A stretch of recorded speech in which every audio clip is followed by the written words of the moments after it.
mudaharaadyo ka dhan xukunka madaxweyne Umar al-Bashir ayaa gilgilay guud ahaan dalka Suudaan.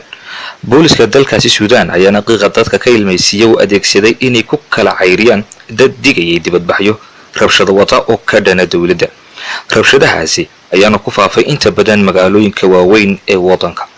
boqolaal qof oo dibadbaxyo dhigaya ayaa shalay waxaad hayd xiray wada weyn oo gasha garoonka kuwa kubadda cagta ah ka hor inta aysan isku dhicin dadkaasi ciidamada booliska ka hortaga rabshadaha.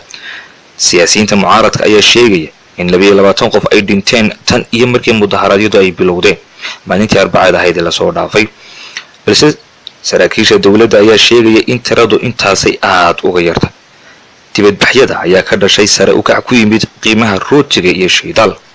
muddadii sanadka ahayd la soo dhaafayna waxa sare u sii kacayay qiimaha badeecooyinka qaar ee dalka Suudaan, waxaana heerkaas sixir barku uu gaaray ku dhawaad 70%, halka lacagta dalkaasina uu ku yimid qiimo dhaxaad weyn.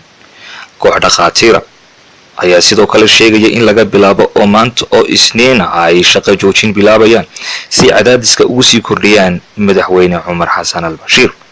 golaha dhexe dhaqaatiirta reer Suudaan ayaa sheegay dhaqaatiirtoodu ay arkeen dad dibadbaxayaal oo qaba dhaawacyo rasaasa lana keenay isbitaalada, waxayna intaasi ku dareen inay jiraan dhimasho iyo dhaawacba.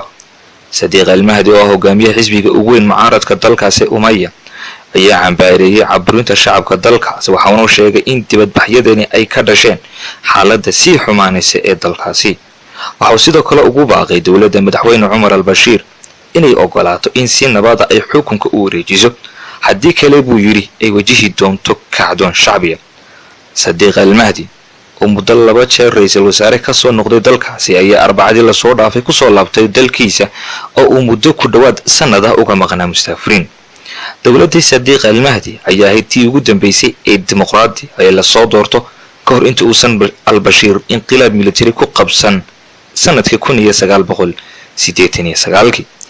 madaxweyne al-Bashir ayaa lagu eedeeyay inuu xasuuqi ka geystay gobolka Darfur ee galbeedka dalka Suudaan, waxaana warqadii lagu soo xiri lahaa u jartay maxkamadda dambiyada dagaalka caalamiga ee magaceeda marka la soo gaabiyo loo yaqaano ICC. dibadbaxyada dalkaasi Suudaan ayaa ka bilowday magaalada Kadpara ee ku taalla bariga dalkaasi, halkaas oo dad dibadbaxyo dhigaya ay gubeen xafiisyada xisbiga madaxweyne al-Bashir ee al-Mu'tamar al-Wadan.